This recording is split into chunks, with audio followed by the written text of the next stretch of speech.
وقت سے پہلے کر لے تو توبہ، پھر ملے گا نہیں کبھی یہ موقع۔ کل کو کیا ہوگا وقت کا کیا پتہ، خالی دامن نہیں ہم کو جانا وہاں، خالی دامن نہیں ہم کو جانا وہاں۔ پنجتن پاک کے بارے میں کیا عقیدہ ہے؟ جو یہ عقیدہ رکھتا ہے وہ کافر ہو جاتا ہے۔ پنجتن پاک کا معنی یہ ہے کہ یہ پانچ جو ہے نا یہ تو پاک ہیں، باقی سب ناپاک ہیں۔ یہ تم نے ان کی اندر کے بغض کو تو سمجھا نہیں نا۔ المصطفیٰ، وہی انہوں نے کہا، باقاعدہ اپنے کتابوں میں لکھا ہے، المصطفیٰ والمرتضیٰ ابناہما والفاطمہ، کہ حضور حضرت علی، حسن، حسین اور بی بی فاطمہ سے یہ پنجتن پاک۔ اچھا، ایسے بدبخت ہیں کہ حضرت علی کی بیٹی کلثوم کا نام نہیں لیتے، حسن حسین کا نام لیتے ہیں، لیکن بی بی کلثوم کیوں اگر نام لیں تو وہ تو حضرت عمر کی بیوی بنی، عمر کو داماد باندھنا پڑے گا، اس لیے یہ کلثوم بیوی کا نام ہی نہیں لیتے۔ اور اگر کہیں کتابوں میں بھی لکھا ہے تو کہا ہے کہ ہاں حضرت علی نے شادی تو کر دی تھی کلثوم کی حضرت عمر سے، لیکن اپنی بیٹی نہیں دی تھی، ایک جنی عورت تھی اس کی شکل کلثوم کی بنا کے حضرت عمر کو دے دی تھی، یعنی حضرت علی دھوکہ کرتے تھے۔ اس کا مطلب تو یہی ہوا نا، جو بندہ رشتے میں بھی دھوکہ کرتا ہو اس پر کوئی اعتبار ہے؟ جھوٹ کے لیے پھر 100 جھوٹ بنانا پڑتا ہے۔ اس لیے ہمیشہ یاد رکھیں کہ اللہ کے نبی معصوم ہوتے ہیں، صحابہ سب محفوظ ہیں، ان میں بھی اللہ راضی ہو گیا، رضی اللہ عنہم ورضوا عنہ۔ اہل بیت میں بھی اللہ راضی ہو گیا ہے، رضی اللہ عنہم ورضوا۔ وہ ازواج نبی ہیں، وہ اولاد نبی ہیں، وہ بنات نبی ہیں، سب اہل بیت رسول اللہ ہے۔ صرف عقیدہ رکھنا کہ پنج تن ہی پاک ہیں، باقی نعوذ باللہ، مانا وہ خود بخود سمجھ آ گئی نا بات، یہ پنج تن پاک باقی ناپاک۔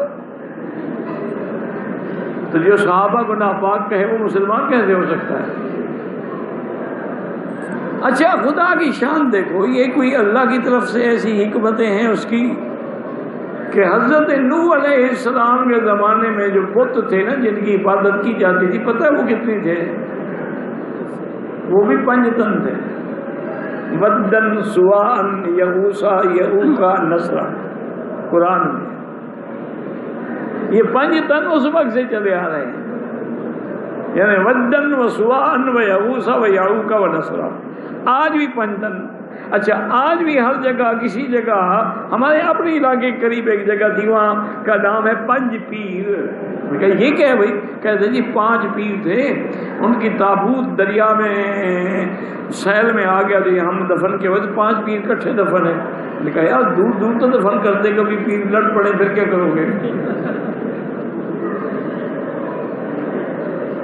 بس ایک رواج ہے بنا رکھا ہے، کہیں پنجتن ہے، کہیں پنج پیر ہے، کہیں پنج گور ہے۔ تو اس پہ پہلے میں ان کو پھکی دیتا ہوں کہ حق 4 یار میں سے یہ بو آتی ہے کہ 4 ہی حق والے ہیں، باقی باطل ہیں۔ اے پھکی، اب ڈکار آئے گا لال داڑھی والے کو۔ حق 4 یار سے یہ بو نہیں آ رہی ہے کہ 4 ہی حق پہ ہیں، باقی باطل یار ہیں؟ وہ کہیں گے نہیں نہیں، حق 4 یار کا مطلب یہ نہیں ہے کہ باقی باطل ہیں، بلکہ مطلب یہ ہے کہ خلفائے راشدین 4 ہیں۔ تو سر پنجتن پاک والوں سے بھی پوچھیں، وہ کیا کہہ رہے ہیں؟ باقیوں کو نہیں مانتے وہ؟ کیا پنجتن پاک کا نام لینے والے حضرت عمار ابن یاسر کو نہیں مانتے؟ کیا وہ ابو ذر غفاری کو نہیں مانتے؟ کیا وہ سلمان فارسی کو نہیں مانتے؟ مانتے۔ تو وہ تو 5 سے پھر زیادہ گنتی آگے چلی جائے گی۔ یہ دونوں ٹرمز ہیں، ٹرم ڈیوائز کرنے میں کوئی حرج نہیں ہے، اور ٹرمز کو ویسے ہی لینا چاہیے جیسا کہ لیا جا رہا ہوتا ہے۔ باقی اگر کسی ٹرم کو کوئی بگاڑ کے پیش کرے تو اس سے اس ٹرم کا انکار کرنا یا ان شخصیات کی توہین کرنا غلط ہے۔ جیسا کہ اگر کوئی کرسچن حضرت عیسیٰ علیہ السلام کے بارے میں ڈیوینٹی کلیم کرتا ہے تو اس میں حضرت عیسیٰ کی توہین تو نہیں کرنی چاہیے، یا عیسائیت کا رد کرتے ہوئے آپ اس ایکسٹریم پہ تو نہ چلے گئے کہ آپ حضرت عیسیٰ علیہ السلام کے فضائل کا بھی انکار کر دیں. قرآن پاک میں آیا نا کہ حضرت عیسیٰ علیہ السلام اللہ کی روح ہے, اور اسی سے وہ پلی لیتے ہیں کہ جی اللہ کی روح ہے تو اس کا مطلب ہے اس کا باپ تو کوئی نہیں تھا, اور اللہ کہتا ہے میں نے مریم میں روح پھونکی, جب روح پھونکی تو پھر باپ تو وہ ہوا یعنی اللہ, نعوذ باللہ. تو اب آپ کہیں گے چونکہ اب یہ پلی لے رہے ہیں لہٰذا ہمیں حضرت عیسیٰ کے روح نہ ہونے کا انکار کر دینا چاہیے, تو وہ تو قرآن کا انکار ہوگا. تو کسی چیز کو مس یوز کرنے کی وجہ سے ان ٹرمز کا انکار کرنا, یہی تو آپ کے اوپر امتحان آتا ہے کہ آپ کیا کر رہے ہیں. اور جو پانچتن پاک کا عقیدہ ہے وہ, یہ پاک کا لفظ تو قرآن میں ہے نا, صحیح مسلم میں حدیث ہے کہ نبی علیہ السلام, اور اما عائشہ راویہ ہیں اس کی, اما عائشہ کہتی ہیں کہ نبی علیہ السلام ایک دن اپنے گھر سے اس حال میں نکلے کہ آپ نے کالے رنگ کی چادر اپنے سر پہ اوڑھی ہوئی تھی جس پہ اونٹ کے کجاووں کی شکل کی, ہنڈیا کی شکل کی چیزیں یعنی اس پہ بنی ہوئی تھی, نقش و نگار. تو اتنے میں حسن ابن علی آئے تو نبی صلی اللہ علیہ وآلہ وسلم نے انہیں اپنی چادر کے نیچے لیا, پھر حسین ابن علی آئے ان کو لیا, پھر سیدہ فاطمہ آئیں اور سیدنا علی آئے, ان چاروں کو اپنے ساتھ اس چادر کے نیچے لے کے. سر اس طرح کی محبت کا اظہار دنیا میں کبھی کسی خاندان کے سربراہ نے اپنے بیوی بچوں کے لیے کیا ہے؟ نہیں, بہت ایکسٹراڈنری. تو آپ علیہ السلام نے پھر آیت تلاوت کی, سورہ احزاب آیت نمبر 33, انما یرید اللہ لیذھب عنکم الرجس اہل البیت ویطہرکم تطہیرا. اے نبی کے گھر والو, اللہ تو چاہتا ہے تم سے ہر طرح کی ناپاکی دور کر دے اور تمہیں خوب صاف ستھرا کر دے. مسند احمد میں اسی طرح کا ایک اور واقعہ ہے, وہ ام سلمہ روایت کر رہی ہیں, وہاں بھی یہی بات رپیٹ ہوئی, یہی آیت تلاوت کی. تو ام سلمہ نے کہا یا رسول اللہ میں بھی تو آپ کی بیوی ہوں, تو میں بھی آپ کے اہل بیت میں شامل ہوں. تو آپ نے بھی ام سلمہ کو بھی اس چادر کے نیچے لیا. لیکن ام سلمہ کہتی ہے میں چادر کے نیچے تو ضرور آئی تھی, لیکن اس سے پہلے آپ علیہ السلام اپنے بچوں, اپنے داماد اور اپنی بیٹی کے لیے جو دعا کر چکے تھے اس دعا کا حصہ مجھے نہیں ملا, وہ پہلے ہی کر چکے تھے. تو یہ ایک ایکسٹرا آرڈنری ایک فضیلت. تو اس کی وجہ سے پانچتن پاک کا عقیدہ آیا کہ بھئی یہ 5 ہستیاں, اور پھر یہ 5 ہستیاں ایسی ہیں جو سنی اور شیعہ کے درمیان کنٹروورشل نہیں ہیں. کیا سنی نہیں مانتے ہیں؟ نہیں مانیں گے تو کدھر جائیں گے؟ نبی علیہ السلام کے گھر والوں کو نہیں مانیں گے تو کدھر جائیں گے؟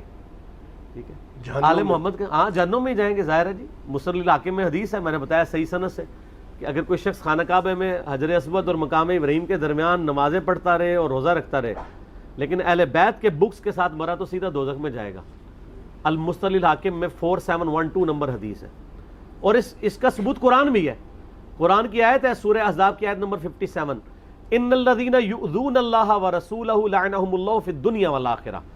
بے شک جو لوگ اللہ اور اس کے رسول کو تکلیف دیتے ہیں ان پہ لعنت ہے دنیا اور آخرت کی زندگی میں. وَأَعَدَّ لَهُمْ عَذَابًا مُهِينًا, اور اللہ نے ان کے لیے دردناک عذاب تیار کر رکھا ہے. تو قرآن میں ہے.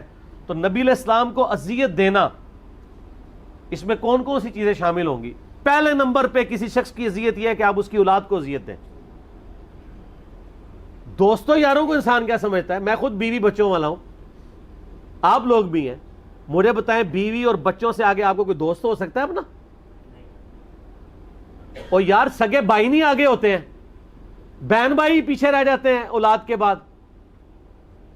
تو یہ ان الذین یؤذون اللہ ورسولہ, جو رسول اللہ کو اذیت دینا ہے, وہ کس کو اذیت دینا ہے؟ بخاری اور مسلم کی حدیث ہے, فاطمہ میرے جگر کا ٹکڑا ہے, جس نے فاطمہ کو تکلیف دی اس نے مجھے تکلیف دی. نبی علیہ السلام نے خود ہی بتا دیا اپنی بیٹی کے بارے میں, بے شک, کہ جس نے فاطمہ کو تکلیف دی اس نے مجھے تکلیف دی. تو سیدہ فاطمہ کو تکلیف دینا رسول اللہ صلی اللہ علیہ وسلم کو تکلیف دینا ہے.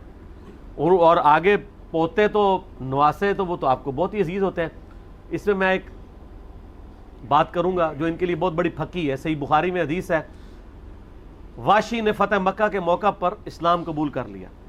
ویسے تو بھاگ کے وہ طائف چلا گیا تھا. حضرت بلال حبشی بھی چونکہ حبشی تھے, واشی بھی حبشی تھا, تو حضرت بلال حبشی جہاں باقی لوگوں نے اپنے رشتہ داروں کے لیے امان حاصل کی فتح مکہ کے موقع پہ, تو انہوں نے بھی حضور سے کہا کہ رسول اللہ میں بھی اس کو امان دینا چاہتا ہوں, میں اس کو قائل کر لوں گا کہ وہ اسلام قبول کر لے. کیونکہ سورہ توبہ میں آیات نازل ہو چکی تھی کہ اب جن لوگوں نے ایمان نہیں قبول کیا وہ عرب کی سرزمین چھوڑ کے چلے جائیں, ادروائز وہ قتل کیے جائیں گے, عذاب استیصال آئے گا ان پہ. تو واشی تیار ہو گیا, حضرت بلال نے لا کے حضور کے سامنے پروڈیوس کر دیا صلی اللہ علیہ وآلہ وسلم.